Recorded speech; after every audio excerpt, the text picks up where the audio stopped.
দর্শক, 2024-এর 5 আগস্ট শেখ হাসিনা সরকার পতনের বেশ কিছুদিন পরে গাজীপুরে একটা ঘটনা ঘটেছিল, আপনাদের খেয়াল আছে নিশ্চয়ই। গাজীপুরে আওয়ামী লীগ সরকারের সাবেক মুক্তিযুদ্ধ মন্ত্রী আকম মোজাম্মেলের বাড়িতে আক্রমণ করা হয়েছিল এবং সেখানে আক্রমণ করে ডাকাতির চেষ্টা করা হয়েছিল এবং সেটা ওই জুলাই যোদ্ধা সমন্বয়ক এই ব্যানারে তারাই করেছিল, সেটা পরবর্তীতে প্রমাণও হয়েছে। সেই রাতেই আমরা দেখেছিলাম যে 2 জুলাই যোদ্ধা হাসনাত আবদুল্লাহ এবং সার্জিস আলম তারা গাজীপুরে ছুটে গিয়েছিলেন। কেন? ওই মানে ডাকাতির অভিযোগে গ্রামবাসী তাদেরকে পেটালো, গ্রামবাসীদের শায়েস্তা করতে হবে, ওখানে আওয়ামী লীগের শেকড় গোষ্ঠী সহ উপড়ে ফেলতে হবে, এই জন্যই তারা গিয়েছিলেন। কিন্তু তারা যে মব করছেন সেটা কোনো অপরাধ নয়। সেখানেই হাসনাত আবদুল্লাহকে আমরা বলতে শুনেছিলাম যে আর যদি কেউ আমাদের মব মারানি বলে, মব করে, মব মারানি বলে, তাহলে তাকেও এভাবে তিনি তার অনুসারী যারা ছিল তাদেরকে ওই রাতে বলেছিলেন, যেটা ভাইরাল হয়ে গিয়েছিল। তিনি স্পষ্ট এবং তার চোখ মুখ উল্টিয়ে তিনি বলেছিলেন যে আর যদি কেউ মব মারানি বলে আমাদের, তাহলে তাকেও শেষ করে দিতে হবে। ব্যাপারটা হচ্ছে এই, অর্থাৎ মবের বিরুদ্ধে কোনো কথা বলা যাবে না। তাদের যেভাবে ইচ্ছা সেভাবে মব করতে থাকবে, দেশটা তাদের রাম রাজত্ব কায়েমের অভয় আশ্রম হিসেবে ছেড়ে দিতে হবে। এতদিন পরে এসে সেই হাসনাত আবদুল্লাহ যখন এমপি, তখন গতকালকে সাবেক চট্টগ্রামের মেয়র মঞ্জুর আলমের বাসায় গিয়ে গোপন মিটিং সেরে যখন বেরোলেন, তখন তিনি নাকি মবের কবলে পড়েছেন, মানে জুলাই যোদ্ধাদের প্রশ্নের মুখে পড়েছেন।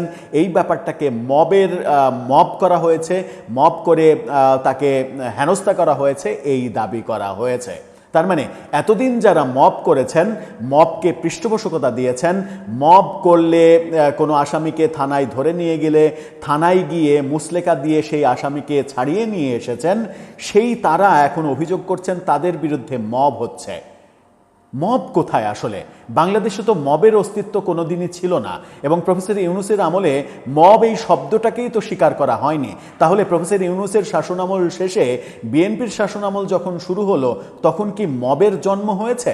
এই যে দাবি করা হচ্ছে তাদের পক্ষ থেকে যে তার বিরুদ্ধে মব করা হয়েছে এবং এনসিপির যে যুব সংগঠন যুব শক্তি, সেখান থেকে প্রেস রিলিজ দিয়ে দাবি করা হচ্ছে যে হাসনাত আবদুল্লাহর উপরে মব তৈরি করা হয়েছে।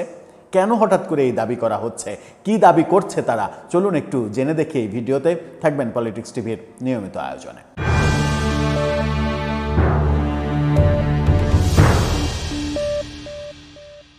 দর্শক, বলছিলাম গতকালকে সাবেক চট্টগ্রামের মেয়র মঞ্জুর আলম, যিনি বিএনপির মেয়র ছিলেন, পরবর্তীতে আওয়ামী লীগে যোগ দিয়েছেন।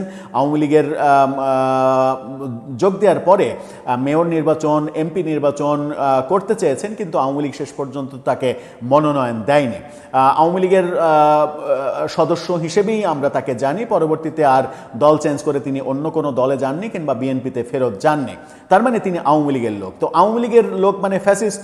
তো ফ্যাসিস্টের বাসায় হাসনাত আবদুল্লাহর কি কাজ? এটা তো একটা বড় প্রশ্ন।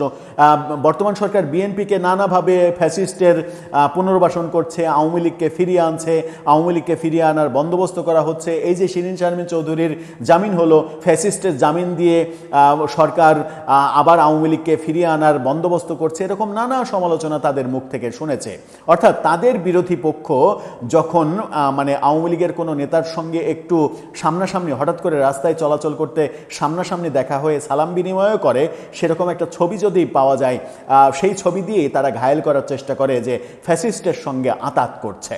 অথচ তিনি নিজেই ফ্যাসিস্টের বাসায় গিয়ে মিটিং করছেন, গোপন মিটিং করছেন এবং শোনা যাচ্ছে যে এই মঞ্জুর আলমকে এনসিপির ব্যানারে চট্টগ্রামের মেয়র নির্বাচনের ক্যান্ডিডেট করা হবে এবং এটা আজকে একেবারে প্রকাশ্যে হয়ে গেছে।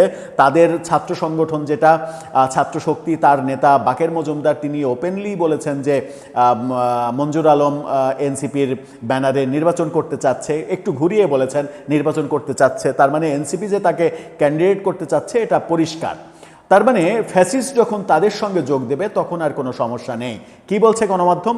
আজকের পত্রিকার এই শিরোনামটা দেখে নিন। সেখানে বলছে মব করে হাসনাত আবদুল্লাহর উপরে হামলা করেছে যুবদল, অভিযোগ যুব শক্তির। যুবদল মানে বিএনপির যুব যে উইং, সেই যুবদল হামলা করেছে মব করে। এখন যুবদল মব করছে।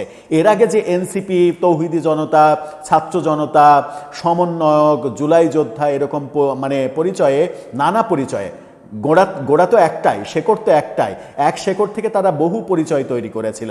সেই পরিচয়ে সারা দেশে যে মববাজি প্রতিষ্ঠিত করা হয়েছে, তখন কিন্তু এরা মবকে মব বলে স্বীকার করেনি। মব যারা বলেছে তাদেরকেই হেনস্থা করেছে, এবং তারা এবং সরকার মিলে এরকম বলার চেষ্টা করেছে যে যারা মব করে তারাই সরকারের উপরে মব তৈরি করছে।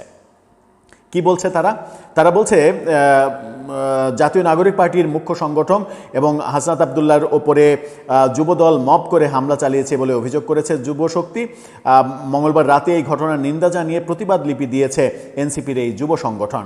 জাতীয় যুবশক্তির সদস্য সচিব দপ্তর আসাদুজ্জামান রহমানের পাঠানো প্রতিবাদ লিপিতে বলা হয়, আমরা গভীর উদ্বেগ ও তীব্র নিন্দার সঙ্গে জানাচ্ছি যে কুমিল্লা 4 আসনের সংসদ সদস্য ও জুলাই অভ্যুত্থানের নেতা হাসনাত আবদুল্লাহর ওপরে চট্টগ্রামে সংগঠিত মব সন্ত্রাস ও হেনস্থার ঘটনা সম্পূর্ণরূপে ন্যাক্কারজনক ও গণতান্ত্রিক মূল্যবোধের পরিপন্থী।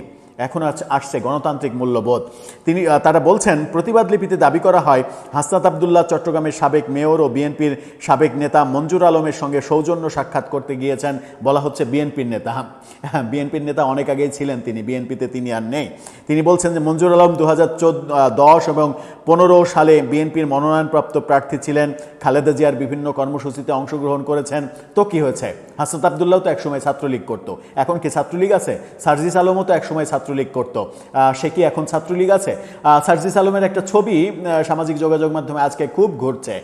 সাদ্দাম, ছাত্রলীগের যে সভাপতি, সেই সাদ্দামের সেলফিতে দূরে সার্জিস আলমকে উকি দিয়ে সেলফিতে নিজের চেহারা দেখানোর চেষ্টা করা হচ্ছে। সেই ছবিটা একটু দেখে নিন। ছাত্রলীগের যে সভাপতি সাদ্দাম সেলফি তুলছে এবং দূরে মানে আমরা যদি একটু ব্র্যাকেট বন্দি করে দিই যে কোনটা সার্জিস আলম, দেখুন কিভাবে উকি দিচ্ছে, উকি দিয়ে ছাত্রলীগ হিসেবে নিজেকে জানান দেওয়ার চেষ্টা করছে। অথচ অভ্যুত্থানের পরে বারবার দাবি করেছে সে নাকি ছাত্রলীগ করতে বাধ্য হয়েছে, অর্থ কষ্টে হলে গণরুমে একটা সিট পাওয়ার জন্য সে নাকি ছাত্রলীগ করতে বাধ্য হয়েছে। এই ব্যাপারগুলো আমরা দেখেছি। প্রতিবাদ লিপিতে বলা হয়, তখন কোনো ধরনের প্রতিবাদ দেখা না গেলেও মঙ্গলবার তাকে দোষর আখ্যা দিয়ে একজন নির্বাচিত জনপ্রতিনিধির ওপরে মব সন্ত্রাস চালানো স্পষ্ট দ্বিচারিতা এবং রাজনৈতিক অসহিষ্ণুতার বহিঃপ্রকাশ। এখন নিজেরা যখন মানে কোনো মানে কি বলবো যে উত্তর দিতে পারছে না যে কেন ওই বাড়িতে গিয়েছিল, তখন সেই প্রতিবাদকে তারা এখন মব বলছে, কিন্তু এতদিন মবের অস্তিত্ব ছিল না। জাতীয় যুবশক্তি মনে করে রাজনৈতিক মতভেদ থাকতেই পারে। খুবই ইন্টারেস্টিং পয়েন্ট এটা শুনে নিন। জাতীয় যুবশক্তি মনে করে রাজনৈতিক মতভেদ থাকতেই পারে, কিন্তু তা কখনোই সহিংসতা, হুমকি বা মব সৃষ্টির মাধ্যমে প্রকাশ করা গ্রহণযোগ্য নয়। যুবশক্তি এই ঘটনার সুষ্ঠু তদন্ত এবং জড়িতদের শনাক্তকরণের দাবি জানাচ্ছে। আরেকবার শুনবেন নাকি? তিনি বলছেন যে মানে তারা বলছেন রাজনৈতিক মতভেদ থাকতেই পারে, কিন্তু তা কখনোই সহিংসতা, হুমকি বা মব সৃষ্টির মাধ্যমে প্রকাশ করা গ্রহণযোগ্য নয়। এই নীতি কথাটা প্রফেসর ইউনূসের 1.5 বছরে কোথায় ছিল? আপনারা কি এই নীতি কথা মেনেছেন প্রফেসর ইউনূসের 1.5 বছরে? প্রফেসর ইউনূসের সরকার কি এই নীতি কথা মেনেছে যে রাজনৈতিক ভিন্ন মত থাকতে পারে, ভিন্ন দল থাকতে পারে, ভিন্ন কাঠামো থাকতে পারে, কিন্তু এই মববাজি, সহিংসতা তৈরি করা এটা কখনোই গ্রহণযোগ্য নয়? তখন সেই নীতিকথা কই ছিল? এখন যখন আপনারা নিজেরা আক্রান্ত হচ্ছেন তখন সেটা মব হচ্ছে, কিন্তু এর আগে যখন অন্যদের আক্রমণ করেছেন কিংবা আক্রমণের পেছনে পৃষ্ঠপোষকতা দিয়েছেন কিংবা নীরব সমর্থন জানিয়েছেন, তখন সেগুলো মব ছিল না। তখন এই ইনক্লুসিভ রাজনীতি কিংবা ইনক্লুসিভ পরিবেশের যে নীতিকথা সেটা ছিল না। গত 1.5 বছরের বেশি সময় ধরে কি করা হয়েছে সেগুলো তো আমরা দেখেছি। মবের নামে কি করা হয়েছে? ওই যে বললাম প্রথমেই যে গাজীপুরে গিয়ে প্রকাশ্যে বলা হয়েছে যে এরপরে যদি কেউ মব মারানি বলে তাহলে তাকেও, তার মানে মবের প্রতিবাদ যে করবে তাকে পর্যন্ত শায়েস্তা করতে নির্দেশ দিচ্ছেন। আজকে যখন নিজে আক্রান্ত হচ্ছেন তখন সেটা মব হচ্ছে। আগে ছিল সেটা নীতি, আগে ছিল সেটা সঠিক কর্ম। দর্শক, আপনার মতামত জানিয়ে এই ব্যাপারে লিখতে পারেন আমাদের কমেন্ট বক্সে।